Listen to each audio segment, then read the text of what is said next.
చెప్పండి హల్లెలూయా. అంతా చెప్పండి హల్లెలూయా.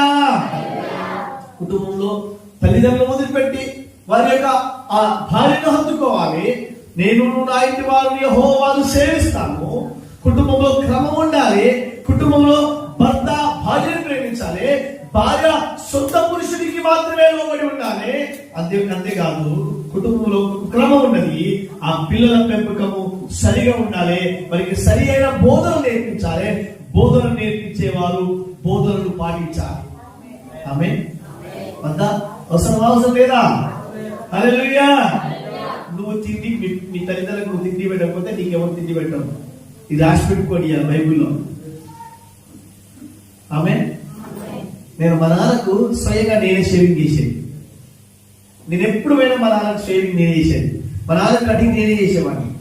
మా నాన్నకు స్నానం చేయించేవాడిని. ఇంకొకటి పరిచయం